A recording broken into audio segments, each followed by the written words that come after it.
صلی اللہ علیہ وسلم کے ادب اور آپ کے شہر کے ادب کی بات کرنے لگا ہوں، اس لیے کہ پوری دنیا میں ہم نے تو اپنی آنکھوں سے ایک شخص ہی دیکھا ہے جس نے سارے ادبوں کو چھوڑ کے حضور کا ادب بتایا ہے اور حضور کے ساتھ جو چیزیں منسلک ہیں ان کا ادب بتایا ہے، ورنہ ہم نے جہاں بھی دیکھا، جس کو بھی دیکھا، اس نے اپنا ادب ہی بتایا۔ اس نے کہا مینو منو، میری منو۔ بابا جی نے فرمایا نہ انہاں نو منو نہ انہاں دی منو، بس حضور نو منو، اور اسی کے ماننے میں بھلائی ہے۔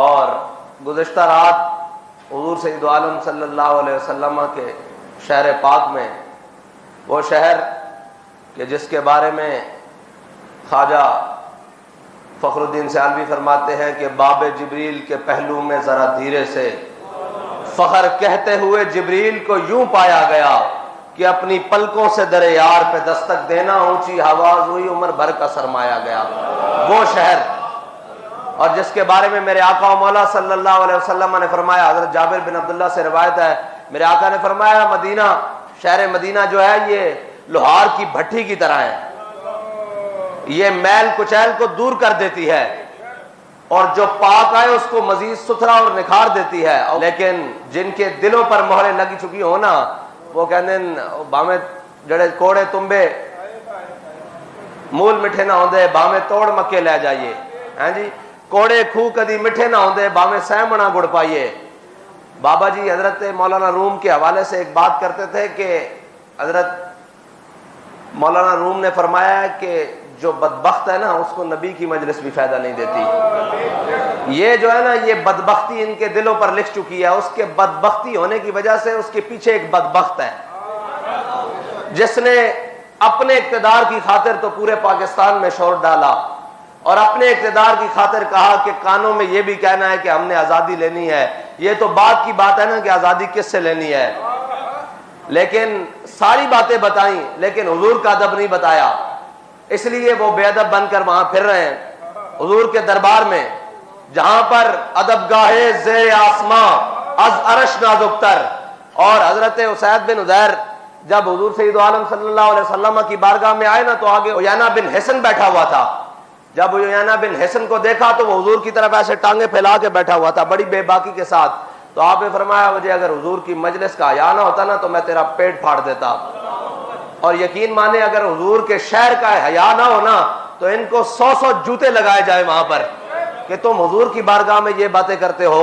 لیکن ایک بات ہے کہ جنہوں نے باتیں کی وہ بھی بدبخت، پتہ ہے نا امام حسین کا بدلہ لینے والا مختار سقفی تھا، جب بدلہ مکمل ہو گیا نا تو اس نے بھی لعنت اپنے گلے لے لی۔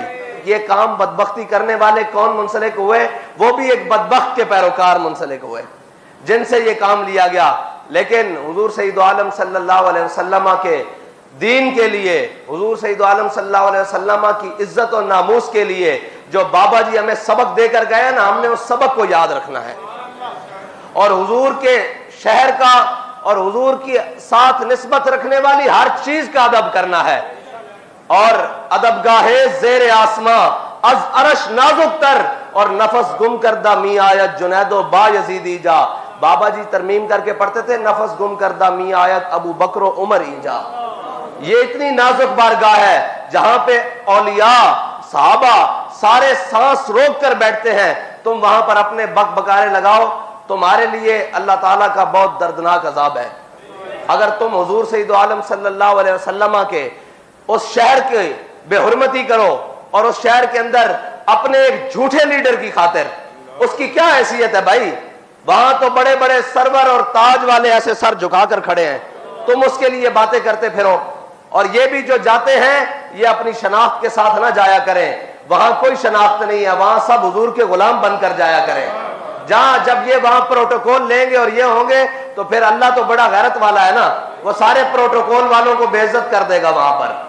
وہاں پر ہے ہی نہیں، وہاں پر تو بالکل ایسے سانس روک کر اور وہ دور جہاں جگہ ملے وہاں خاموشی سے کھڑے ہونا ہے، کیونکہ یہ بڑی نازک بارگاہ ہے۔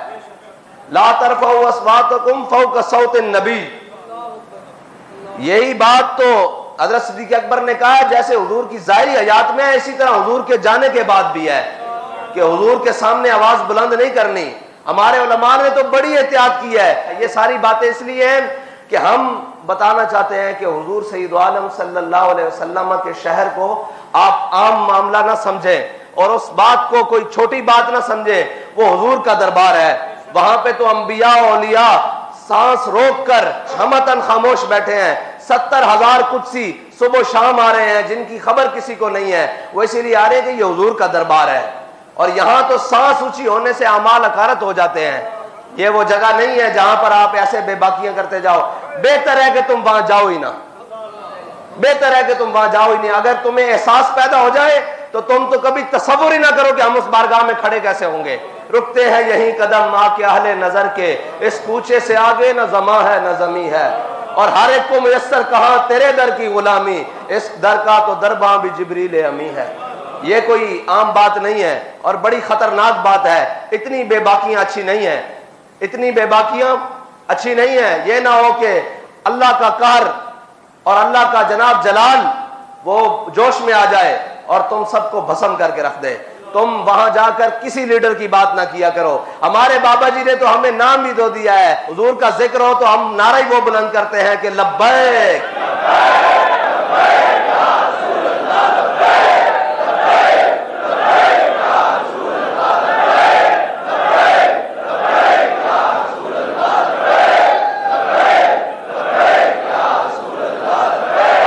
پاس تو نعرہ اور اعلامیہ اور بیانیہ ہی وہ ہے جس میں ذاتی تشخص ہے ہی نہیں, جس میں ذاتی شخصیت ہے ہی نہیں. وہ حضور کی بارگاہ میں لگایا جائے تو حضور بھی خوش ہوں گے. اور اگر تم وہاں کھڑے ہو کر کہے گو کہ اب آئے گا عمران تو پھر تو یہ بری بات ہے نا. یہ تو قبول ہی نہیں ہے. ادھر وہ کوئی آ کے کہے کہ اب شیر آیا, ہم تو کہتے ہیں نہیں حضور کا دین آیا. ہم تو یہ کہتے ہیں کہ تاجدار ختم نبوت. اور دوسری بات, وہ جو وزیر اعظم بن گیا ہے اس کو پھر ایک دفعہ کہتا ہوں کہ یہ ذلت ایسے نہیں ہو رہی. یہ ذلت اس وجہ سے ہو رہی ہے کہ تم کہہ کے گئے ہو کہ میں اس ملعون کے ساتھ مل کر کام کروں گا. تو دیکھ لو سین نبوی میں تمہاری ذلت ہو رہی ہے. وہاں پہ تو چور کو بھی چور نہیں کہا جاتا. وہ تو اعلیٰ حضرت نے فرمایا چور حاکم سے چھپا کرتے ہیں یا اس کے خلاف, تیرے دامن میں چھپے چور انوکھا تیرا. وہاں تو چوروں کو پناہ ملتی ہے, گناہگاروں کو, کیونکہ میرے آقا نے فرمایا شفاعتی لأہل الکبائر, میری شفاعت تو ہے ہی بڑے گناہ والوں کے لیے ہے, بڑے گناہگاروں کے لیے ہے, بڑے غداروں کے لیے نہیں ہے. تو گناہگار بن کر جاؤ نا, غداری تو نہ کرو حضور کے ساتھ.